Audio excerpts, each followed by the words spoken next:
من میدونم که مکان خوشحالی کجاست. با دوستانتان به اینجا بیایید و از اینجا غیر انواع غذای لذیذ، مناسبت رفیقانه و محیط سازگار، همچنین خاطره های زیبا را نیز با خود بگیرید. برک، مکان خوشحالی های شما و دوستانتان. با رقم کوتاه 9494 فرمایش بدهید. عزیزان، من برای شما سورپرایز دارم. عجب سورپرایز زیبا در این روز زیبا، در این لحظه های زیبا. میدونید مهمانی ما کی است؟ بعد انتظاری های طولانی، بعد میلیون درخواست، اینک مهمانی عزیز ما زلیخای قصه ها، زلیخای زیبا، زلیخای گرامی و ناتکرار. سلام علیکم زلیخا جان. سلام علیکم. سلام خود را به همه مخلصان و بیننده های برنامه ناگفته ها میرسانم و بسیار شاد هستم که امروز در این برنامه اشتراک دارم و در کناری شما که عزیز. قربان میشوم. قربان میشوم. بسیار شیک لباست. تشکر. این لباس رو در یگان کنسرت استفاده بردید یا اولین بار است که ببر میکنید؟ نه، اولین بار است ببر میکنم و مخصوص برای این برنامه خواستم از تاشکند. مؤلف این ترک کی است؟ لیدیا اندری. لباس اسپیشل برای برنامه اسپیشل. امروز با زلیخا صحبت میکنیم. سوال ها خیلی زیاد اومدن، درخواستان زیاد بودن. مخلصان زلیخا در هر یک برنامه می نویسند که زلیخا رو دعوت بکنید، زلیخا رو دعوت بکنید، زلیخا رو دعوت بکنید. چرا زلیخا رو دعوت نمیکنید؟ انا همه شما با خواهش های خودتان رسیدگی پیدا کردید. خوب، اینک زلیخا در برنامه ما است. زلیخا، سر میکنیم از خواهر شوهردهی و دادرزندهی. عجایب. چند پیش توی دلنازه خواهر شما دایر گردید. بله. چی طور شد و این تصمیم رو کی گرفت؟ چگونه صورت گرفت؟ این توی جوانها چی طور یکدیگر رو انتخاب کردن؟ من کوتاه کرده میگویم، یک کمی خیش تباری هم داریم با داماد. یک روز با من زنگ زدند و گفتند همون دلنازه خوردکک میگویند کلان شده است. یک چند بار در اینترنت مانده بودم. میشود که ما نام داماد گرفتند، گفتند میشود یکدیگرش رو ببینن. من گفتم مایلش. خیلی یکدیگر رو دیدن، معقول کردن.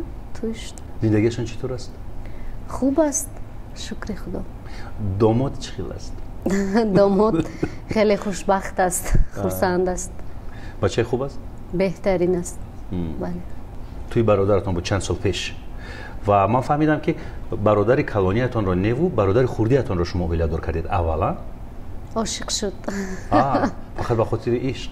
بله، گفت همون زن شونده هم به شوهر میبرد اگر من رو ندهین. بعد من خودم که عاشق بودم، دلم سوخت به دادرم. گفتم من او رو گرفته به تو میدیم، سیخ نشو. بعد مایده هم بودن، ولی با یگان چیز نگاه نکردم، گرفتم دستگیری. چند ساله بودن تقریبا؟ لااقل شناسنامه داشتن؟ بله، 19 ساله بودن. حالا زندگیشون چی طور است؟ شکر، صاحب 2 فرزند، زندگیشون خیلی خوب است. چرا برادر کلانی رو، یعنی برادری از خودتون خورد اما از برادر خوردیتون کلانی رو تا هنوز زن ندادید؟ یک سخن بود، میگفتند که پیش از دیگی کلانی دیگی خوردی میدیجد، همین طورم شد. جگب نه، بعد چند سال اینم پیدا کرد نفر خود را. باز انشالله که به قریبی توی داریم. برپا کردن این همه چاره‌بینی، تردد، آماده بینی، این همه برداشت شما بود. دشوار نیست؟ دشوار هست، ولی چون من فرزند کلانی هستم در خانمون و همه این به عهده من است و در خانه ما مادرم بسیار به من باور دارد. میگوید که هر کاری که تو میکنی ما به تو باور میکنیم، که چی وقت چی میشود همش در گردن تو. و من هم مثل یک فرزند، مثل یک مرد در خانه‌مون چی میگویند، سرداری اویله هستم. مادر فقط به شما باوری دارد، به دیگر فرزندان آنقدر باوری ندارد؟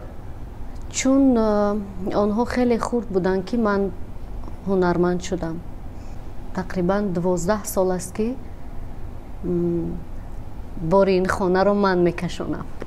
12 سال؟ بله. شاید باور داشته باشند، ولی همه مشکلی و همه چیزی که هست در عائله من با مادرم فقط مصلحتچی هستم. ما در خصوص پدر شما حرف نزدیم.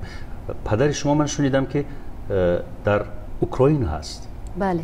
و حالا وضع اوکراین اونقدر خوب نیست، جنگ است در اوکراین. پدر شما چی حال و هوا دارد در اوکراین؟ هر روز قریب که در تماس هستیم، صحبت میکنیم با پدرم. جنگ هست ولی میگویم بیاین به تاجیکستان بیاین، اینجا تینجی آرامی است. میگوید که هرچی که در نصیبمون باشد میبینیم. میگویند که آب نیست، این اون نیست، یا که گاز نیست، شرایط قدر خوب نیست، ولی طاقت کرده ایستادم.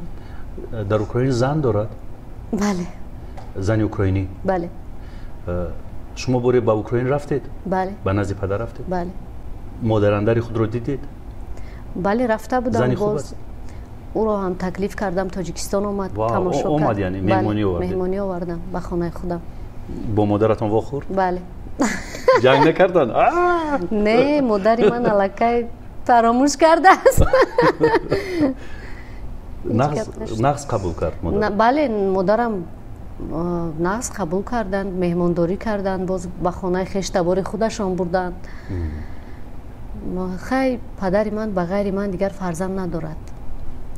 آنها از زن اوکراین هم ندارد. نه، مرا مثل فرزند. و این برادر و خواهرت از ازدواج دومی مادرتان است؟ بله. اکنون بیایید برمیگردیم به قصه عموما همخانگی مادرتان. آنها همدیگر رو گرفتند و چی اتفاق افتاد که آنها از هم جدا شدند؟ مادر چی میگوید؟ پدر چی گفت؟ سوال کردید از آنها؟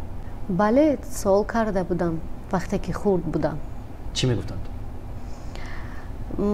هر دو یکدیگر رو عیبدار میکردند و من وقتی که کلان شدم بدون سوال و جواب از رفتار همدیگرشون فهمیدم که چی گپ است. چی گپ است؟ من یگان کسی اینها رو عیبدار کردن نمیتونم، چون اینش مادرم است، اینش پدرم است، ولی دلم زیادتر به مادرم میسوزد. رنج بسیار کشید؟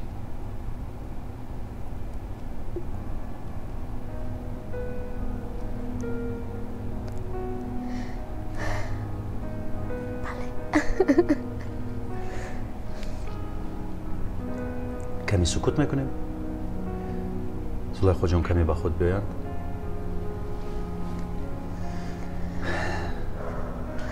زلیخا جان، چی یادتون آمد که گریه‌تان گرفت؟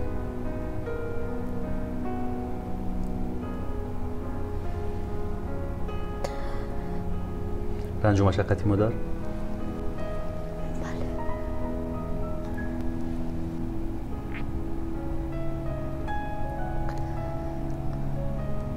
شنیدم که مادر شما برای دریافت ریسک به فدراسیون روسیه به کارکنی رفته بود. بله همینطورم. من از همون روزی که به دنیا آمدم مادرم رو بازهری ندیدم.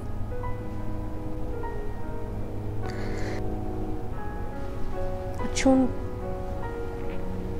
مادرم از پشت زندگی فقط روسیه می رفتن که ما زندگی خوب داشته باشیم. چون ناگفته هاست میخوام که امروز حرف ناگفته را زلیخای عزیزی ما گفته باشد. مادر رفت به روسیه. این کودک های پست و بلند و خردکک و کوچولو را کی نگاه و بین میکرد؟ در خانه بیبیم بودم با من. خالام نگاه میکردم. دشوار بود؟ بله دشوار بود و من در خانه تقایم زندگی میکردم. از همون خوردی مرا آن کسان بزرگ کردگیم و برادران و خواهرم باشند در خانه بابایم بودن. یعنی پریشان بودید در هر طرف؟ بله. عائله رو بالاخره شما سرجم کردید؟ بله. مقصد همین بود؟ راستی آرزو میکردم چی آرزو میکرد؟ آرزو با نام شما فقط زندگی میکردم. سپاس. آرزو میکردم که یک روز نمیدونم کی این باوری رو برای من داده بود. فقط مادرم هم میگفتم که بیایید مادر جان من حافظه میشوم و من به شما خونه میخرم. مادرم میگفت ای صنعتکار شدن بسیار یک راهی قینه، اینقدر آدم ها که خونه خریدن نتوانستن، تو میتونی. یک کودک مرا هم خلوه میکرد.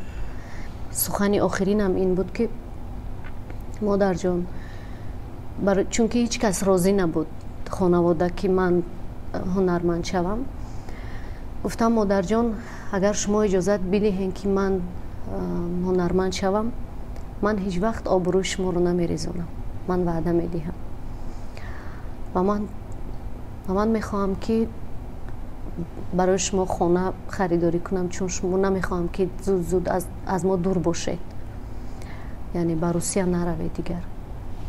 بعد مادرم گفت خندیده گفت من در خانه نخر، مایل با آرزوت برسی. گفت راهی سفید داد. بله. بعد خیلی شکر خدا به این روزا رسیدم، ولی خیلی روزای قین پشت سر کردم که به اینجا برسم و در کنار شما باشم. نازنین من. تشکر. در روسیه مادر به چی کار مشغول بود؟ راستی نمیدونم، نپرسیده بودم. نمیگفت؟ نه میگفت. شاید ما خورد بودیم، من یادم از 13-14 سال داشتم که از روسیه هر چیز میفرستاد برای شما؟ بله. چی؟ لباسای گرم همین چیزایی که برای کودک در کار بود. من شنیدم که در همون محله که زندگی میکردید بین کودکان همسال خودتون زود ترانه میسراییدید، بعضم تشکیل میکردید، درست است؟ از سببی که دوست می‌داشتم ترانه سرایی رو و بسیار شعردان بودم، برای همین چی یگان برنامه و یگان نوروز میشد اول پیش من می اومدن میگفتن زلیخا بیایید، اگر تو نباشی او کوچه دیگری در ما بای میتیم. یعنی مسابقه بین کوچه ها بود. بله. بعد میرفتم خودم و منیجه حس میکردم و بعد ما میبریدیم ترانه میخوندم. دست بالا میشدی؟ بله. خیال میکردم که زندگی همون قدر است. باید که مسابقه هم بین دو کوچه، نمیفهمیدم که مسابقه با این قدر بزرگ هم میشده است. بله در زندگی. بله. باز بود اون دختره که استعدادناک در کنار شما؟ چون من میدونم که همه استعدادی خود رو کشف کرده نمیتواند، بالاخره استعداد میپوسد نیست میشود. بله. یک دوگانه نزدیک داشتم با نام گلنازه. اگر دیده باشد مرا سلام. بسیار دوگانه نزدیک بودیم در همون وقتا. همین خیلی فریاد میکردن، خانه میفتن در کجا بودیم؟ میفتم هم بیرون. بعد ترسیدن که برای چی من راستش رو نمیگویم در خانه، اگر من بگویم که من سرودخوانی میکنم شاید مرا جنگ کنن در خانه. بعد یک روز بیبیم پایدنی اومده است، از همون تریزه خانه گلنازه شون نگاه کرده است که من همین شانه رو گرفته بود با طور خودم بله زمزمه کردم و با طرف گلدان رفتم و گل از اونجا گرفتم، گفتم تشکر زیاد مخلصانی عزیز.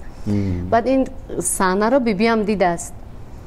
بعد گفته که ای اخی تو این قدر هنرمندی خوب میشیده، بعد نمیگو که میرم خانه گلنازه شون در سرودخوانی میکنم. گفتم میترسم که یکی نشود که مرا دیگه نمونه بیرون برم.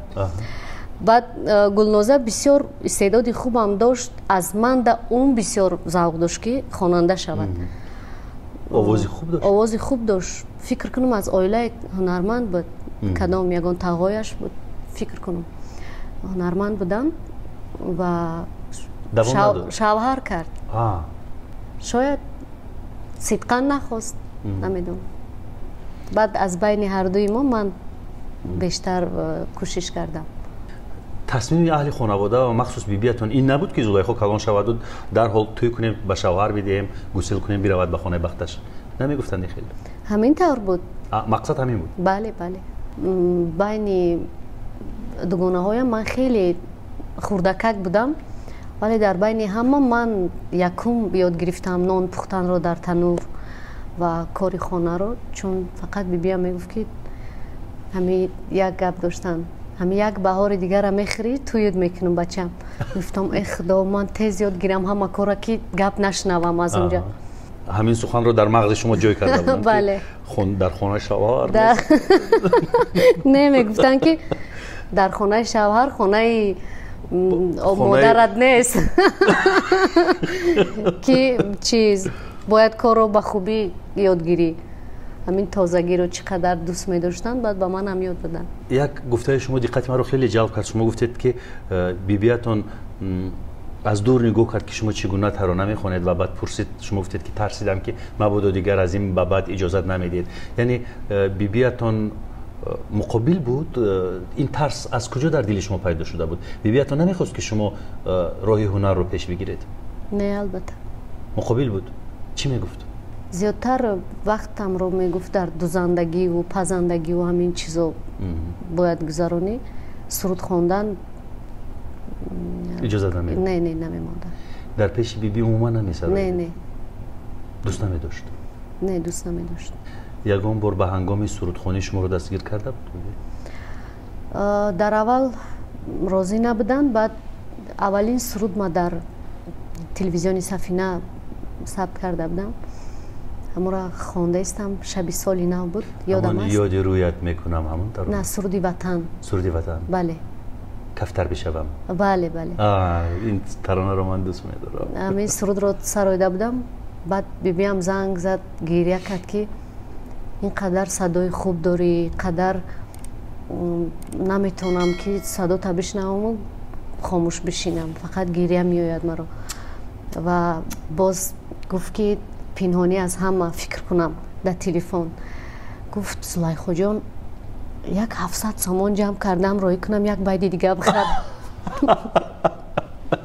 گفتم با 700 سامان نمیشه. بعد باور کردن که در حقیقت من هنری اصیل دارم. حالا هستند؟ بله شکر خدا. به خانه خدا خواستند که روانشون کنم، کردم. زیارت کرده آمدن؟ بله.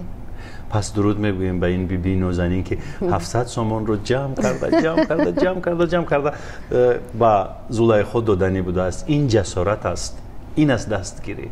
از طرف یگان کس رنج ندیدید؟ من مطمئنم که مثلا خولا یا اینکه ینگا زنی تقا، زنی امک، زنی امو، اینها هیچ وقت جای مادر رو گرفته نمیتونند. هیچ وقت اذیت نشدید از طرف یگان کس؟ بودن این لحظه در جواب همین چیزا به همشون خدمت کردن. حتی در جوابی بدی؟ بله. چرا؟ نمیدونم، این خوبی رو نمیتونم خودم رو خوب بگویم، ولی این چیز رو شاید خداوند در دل من انداخته است. با بعضیشون خانه خریدم، هدیه کردم چون شرایط خوب نداشتم. در عروسی دختر و پسرشون از اول تا با آخر کمک کردم از برای خدا. خجالت میکشند بعضی از آنها از کردن؟ من حس میکنم که خجالت میکشند البته، ولی من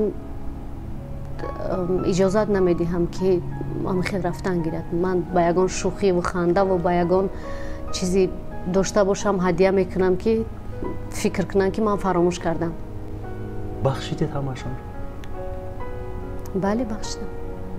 دوستان عزیز، این بود صحبت ما با زلیخا در اطراف بچگی هایش و اکنون میگذاریم با قسم دیگری زندگی زلیخا، یعنی آمدن به شهر دوشنبه. با کی اومدید؟ چی شرایط شما رو اینجا انتظار بود؟ تحت کدام شرایط اینجا زندگی رو سر کردید؟ یادم نیست با کی اومده بودم، ولی البته که خانه شخصی خودم رو نداشتم. روزهایم رو با خاله هایم در خانه آنها میگذراندم و باید که در یک جای ایستادی خیلی البته به هیچ چیز گفتی گپا که راه نمیدهند. خیلی من پول نداشتم که به آنها بدهم، ولی من تمام کاری خونه‌شون رو میکردم. با وقت جدا میکردم با فیلارمونیا میرفتم که مشق آواز کنم. در خانه کی می ایستادید اینجا لحظه های اولی به دوشنبه اومدن؟ در خانه عمم. بله. خواهر پدرم. و چی اتفاق افتاد که شما از اونجا برآمدید و به خانه زرنگار اومدید؟ چون اینجا زرنگار همسال من بود قریب. زرنگار خودش در فیلارمونیا رقص میکرد. ولی ما زرنگار گفته بلوگر تاجیک، هنرمندی تاجیک رو در نظر داریم که در همسایگی با مادر شما بیبیش به فکران زندگی میکند، نه؟ مادرش زندگی میکردن. با اون کسا می ایستادیم چون بسیار دختری خوب بود و امرای من بود. در فیلارمونیا میرفتیم، اون به رقص میرفت، من به اتاق دیگری به مشق آواز. بعد از خش تا برده هم نزدیکترن با مادرشون، مثل خاله گفته صدا میکنه.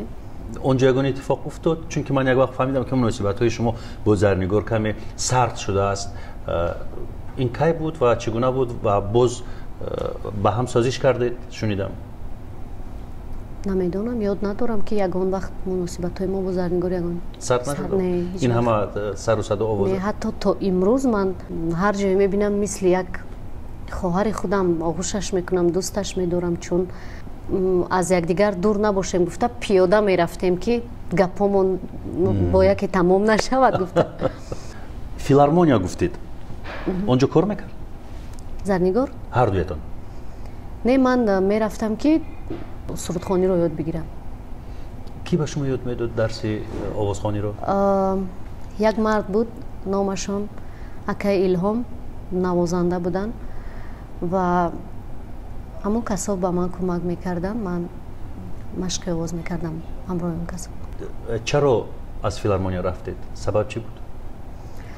سبب وقتی که با استاد منیجر جان شناسایی پیدا کرده، با این کسا بند بودم، نمیتونستم که بروم. گفتن من خودم منیجر خود این یک اکادمیا، یک فیلارمونیا از خودش. بله. گفتن که من در خواندن ترانه های دستگیری میکنم. همین طورم بود، با من میرفت استودیو. وقتی که این خیلی استاد داری دیگه افتخار میکنی. دیگه فیلارمونیا چی داره؟ نه، فیلارمونیا در کار هست. فیلارمونیا هم بسیار چیزا رو با من آموخت، ولی چیزی که دوستش میداری باز این دیگر دنیا است. وقتی که من اینجا رو دوست میداشتم، وقتی که باز شاگردش شدم، خیلی برام شادی آور بود. منیجر چه خیلی اولین بار شما رو قبول کرد؟ همون زمانی که من رفته بودم پیشون، گفتم رقمای تلفنتون رو به من بتین. در کنارش زیاد بودن دخترها، با دخترایی که از همه قد بلند و زیبا و من یک دختره که میده که نظر ناگیر بودم و همه خیلی نگاه کرد و یک نگاهی پر از مهر بود. گفتن که نمیشود که من رقم شما را گیرم. گفتم که نه، شما رقماتون را به من بدین. بعد رقماشون را گرفتم و رفتم خونه، زنگ زنم نزنم. هم خیلی از بین چند روز گذشت، بعد پیامک فرستادم. گفتم من فلان دختر شما را دوست می‌دارم. تلفنی صحبت کردیم. بعد من تقلید کردم یک چند هنرمندا را، صداشون. بعد ای کردم اون کردم، وای خندید. از این کاری من خیلی خوشش اومد که توی قدر استعداد داری. بله. گفت بعد خاموش ایستاد و بعد گفت خیمالی مرا تقلید کردی، مرا هم بکی چیت نمیگم. گفتم نه، من شما را نمیتونم. نه که شما را من میخوام که رنگ شما باشم، شما را میتونم، ولی خیلی پیش روی شما نمیتونم. گفتن که نه خیلی من گوش میکنم، بخوان. بعدم خیلی سرود کدام سرودش سر آیدم که تلفن کشت. بعد رنجید؟ من خیلی فکر کردم که شاید رنجید. بعد SMS روان کرد با من در تلفن که تو کی هستی صدای مرا دزدیده ای؟ واو. بعد گفتم خدا را شکر که наранҷида аст. шаб буд, аз дур омад амон адреси ки ман барошон додам, гуфтам ба фалон ҷо биёед. ман амунҷа аз хона баромадам ки аз ман хеле дуртар буданд. ҳам хел дастама бардоштам, гуфтам ман инҷоям, дод зада. баъд он кас дасташа ҳам хел карду, мисли як кӯдака биё мегӯй даъват кардам. хел марам давидам, ам хел оғӯш кардем якдигара. гуфт эй ту ниник будаӣ ку, ту ин қадар садот калонай. ман фикр кардам ту аз мана калонӣ. ту ин қадар баъд аз ҳамон вақт шӯхӣ карда мара ниник ту дар куҷоӣ гуфта садо мекард. бисёриҳо мепурсанд ки манижа дар куҷост, чӣ ҳолу ҳаво дорад. метавонем аз шумо бипурсем ки манижа дар куҷост ва чӣ ҳолу ҳаво дорад. ид аст ягон зодрӯзашон бошад, ам хел табрик када гап мезанем. фақат амин. худамам намедонам ростӣ. фикр кунам хубанд. якчанд таронаро муштарак омода кардед? бале. аз алибоми охиринам таронае намебахшам. аз таронаҳои пешин чӣ? аз таронаҳои пешин духтараки фархорӣ. ошиқи дигар тамом аст. ошиқи дигар тамом. боз як таронаи дигар бидуни ҳамраҳе дар пешраҳ дорам. шери шумо аст. дуруст. зиёд таронаҳоро мехостем ки якҷоя вай кунем, омода кунем, чун стайли хонданшон хеле ба ман писанд аст. замоне дар кобора, яъне дар тарабхонаҳо низ овозхонӣ мекардед? бале, дар ҳамон оғозе ки ман нав қадамҳои нахустин ма дар ҷодаи ҳунар мондам, бисёр қиин буд, чун ман ягон спонсор надоштам, ягон кас надоштам ки ба ман пул бидиҳад. ман кор мекардам, мехостам ки пул ҷамъоварӣ кунаму як тарона бихарам, як суруди нав кунам. ин қадар дуру дарозам давом накард, чун вақте ки як-ду таронаи худам доштам, аллакай мара ба туё даъват мекарданд ва дигар ниёз надоштам ба тарабхона биравам. чӣ тавр шуд ки соҳиби хона шудед? аввалин хонае ки харидед? росташро бигӯям. росташро фақат. аввалин боре ки мехостам хона харидорӣ кунам, як нафар буд, бисёр як марди хуб буд бо номи Орзуи Соев. ба ман гуфтанд ки Зулайхо биё, ман ба шумо кӯмак мекунам. ба ман гуфтам чӣ тавр? гуфтанд ки ами хеле як ҷо ҳаст ки ба ту хонаро мехарӣ, баъд дар давоми 1 сол 2 сол кам пулашро медиҳӣ. баъд ман гуфтам ки майлаш ха ягон як хонага бошад. баъд он мард ба ман гуфт ки не Зулайхо, 2 хонага бихар. ман гуфтам ки ака ман метарсам, ба худо ман хел пулро аз куҷо меёбам охир. баъдам хел ба ман нигоҳ карду ба боварӣ гуфт ки ту метонӣ, ту аз уҳдаи ин кор мебароӣ, яъне ки бигир. ам хеле як қувва ба ман доданд. инам будан акай Орзу.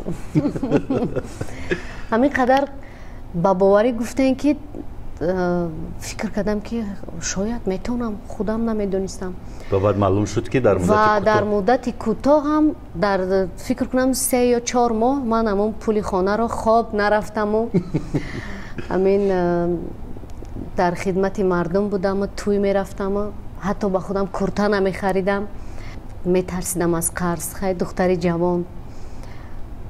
аввалш худо, баъдаш сабаби ҳамин хонадор шудани манам шумо буден. раҳмати калон ба шумо. мегӯянд ки инсона дар рӯбарӯш таъриф намекунанд, вале ман таърифҳома дар дигар ҷо мекунам ва ман ҳамеша таъриф мекунам акай Орзуро ва мисли як падар ба ман кӯмак карда буден шумо. раҳмати калон ба шумо. бале, ва ман ҳам Зулайхоро пазируфтам мисли як фарзанди худам. шояд як ҳиссаи кӯчаке аз тарафи ман буд, роҳ нишон додам ё маслиҳат додам, аммо инсон худаш баракати худашро бо худаш меорад. яъне он файзу нусрату баракате ки аз худованд дода мешавад ҳамроҳи инсон меояд. ва баъд аз ин боз Зулайхо як хонаи ҳаҷман калонтарро харидорӣ кард. боз харидорӣ кард باز خریداری کرد باز خریداری کرد اکنون نمیگویم که چند خانه بهترش نگویم خیر شکرانه اینمی مخلصام تشکر برای بدنتون شکرانه خداوند امی روزا را نصیبم گردانده و مردمی ما مرا انتخاب کرده من امین مخلصان بودن امی مردمی ما مردمی تاجیکستان بود که مرا قبول کردن و به توی معرکه ها دعوت کردن و تا امروز مرا گوش میکنن دستگیری میکنن نمیدونم دیگر چه خیلی سپاس بگم چه خیلی منتداری خدمت به این مردم برسانم و من هم کوشش میکنم که مخلصان ما هیچ وقت سرخم نکنم فقط ترانه های خوب براشون آماده کنم و باوری دارم که در آینده هم باوری آنها رو نمیشکنم من شنیدم که شما از کشور ترکیه نیز خانه خریدید درست است؟ اکنون باید این مخلصانی که شما قدر دوستشان میدارید و سپاس میگوید و منتداری میکنید باید بدونند که میدونند بله درست است در استانبول خریدید؟ بله یک مدت اینجا زندگی میکنید یک مدت اونجا همین خیلی؟ من همیشه اینجا زندگی میکنم چون وطنم است و اصلا کارتان نیست در اینجاست؟ بله کارم اینجاست یگان وقت مثلا میخوام یگان جا سفر کنم خوبترش میرم در خانه خودم میستم با فرزندانم در وقتهای بیکاری فرزندان هم کلان شدن نه؟ بله شکر مهند چند ساله شد؟ 8 سال به همین نزدیکی ها زادروزش رو بله. جشن گرفت عکسهایتون رو دیدم در اینستاگرام یک سخنی به نهایت سوزناک و دردناک نوشتید در خصوص مهند مضمون همون رو بگویید کوتاه کرده گویم گفتم اون وقت هم خیلی به احساسات داده شده بودم برای همین خوب یادم نیست حاضر به همین معنا گفته بودم که مهندی من از روزی که تو به این دنیا آمدی 8 سال است که من با تو زندگی میکنم و خودم رو در بهشت احساس میکنم و اینقدر خوبی اینقدر با تربیتی که من فکر میکنم تو رو خداوند در بطن من درس آدمی آموخته است همین گونه سخنان بود چون ارزش این سخنان را دارد در حقیقت بسیار بچه خوب است اینقدر بچه خوب است اکنون هم ما فرزندی خچه دوست میداره هم میگه مثلا فرزندی من خوب است ولی من 2 تا فرزند دارم یکی شیطانک است دیگرش خیلی خوب است مهند این پسر خوردی یعنی یوزورسیف شوخ و بله خیلی سرکش است نه؟ گوش نمیکند؟ گوش میکند با نمیکند همین گونه با مهند مناسبتش چگونه است؟ قدر دوست می‌دارد اگر پرسان شوی که یوزورسیف تو در همین دنیا از همه بیشتر کی رو دوست می‌داری میگوید که مهند رو اینقدر دوست داریشون با هم دیگرشون زیاده که حتی اول نام یک دیگر را میگیرن بعد میگن مادرت را اول هم دیگر رو اگه مهند از روی احترام میگه که من اول اوچم دوست میدارم ولی من از نگاهشون میفهم من مادرشون هستم یک دیگرش نگاه میکنن بعد میگن اول من اوچم دوست میدارم انگلیسی رو میدوند مهند؟ بله پورا گپ میزنه؟ پورا گپ میزنه با انگلیسی؟ به حد سوادی خوب دارد بله یوزورسیف چی؟ یوزورسیف سوال میدیم که بچه هم شعر از یاد کردی در باغچه میگه که ها میگم کنی شعر تگو میگه اخ ما همونجا میرم بعد در یادو میزنم یعنی باز جواب پیدا میکنه یه خیلی جواب میدهد که دیگر خودم نمیخوام که شعر بخونه دیگر میگیرم آغوش میگم آه تو شوخ نفری از کودکان استعداد دارند مثلا میل به سرود و موسیقی؟ نه راستی گپ ندارند؟ ندارم شوق سرودخوانی هم ندارند؟ شاید در پیش ما پنهان کنن شاید چون من خودم همین خیلی بودم دختری 17 ساله بودم بعد مادرم صدای مرا شنید یک سوال کمی دشوار پیشکش میکنم به شما من فقط برنامه‌های شما رو تماشا میکردم راستی میگفتم که ягон касоро медидам гирья мекарданд, мегуфтам чиқадар заифанд ки даррав гирья мекунанд. ҳамин савола мешавад ку ба осонӣ ҷавоб гардонӣ. леки аллакай ман як бор гирья кардам, баъд фаҳмидам дарди ҳамара ва хотираҳо қати бад одам мегириста. бале, ва бовар кунед ман ҳам баробари гирьяи меҳмони барнома дарунам пур аз андӯҳ мешавад. худамро низ гирья мегирад. ба зур худамро контрол мекунам, идора мекунам, вале саволе ки ҳоло ба Зулайхо пешкаш мекунам саволе ҳаст муҳим ва ин саволро шояд миллион мухлисони Зулайхо мехоҳанд пешкаш кунанд ба сарояндаи писандидаашон. мехоҳам дар бораи умуман издивоҷатон ва дар бораи ҷудо шуданатон ошкоро дар барномаи ногуфтаҳо маълумот бидиҳед. акнун сабаби издивоҷ карданатон маълум аст ки ишқ аст, аммо сабаби ҷудошавиатон мутмаин нестам ки ишқ бошад. баъди пешкаш кардани ин суол Зулайхо таш намонд, вале дар барномаи оянда аз ҳамин савол ман суҳбатро бо Зулайхо шурӯъ мекунам. ин буд қисми аввали суҳбати мо бо Зулайхо. чун суҳбати мо хеле гарму самимона гузашт, ман инро дар шакли як рандеву бо 2 қисм ё 3 қисм ба шумо пешкаш мекунам. инҷо ин қисми суҳбатамо ба анҷом мерасад. ҳафтаи пешомад ҳатман мунтазир бошед. Зулайхо дар бораи барҳам хӯрдани издивоҷаш бо шавҳараш ба мо шумо маълумот хоҳад дод. ман мегурезам.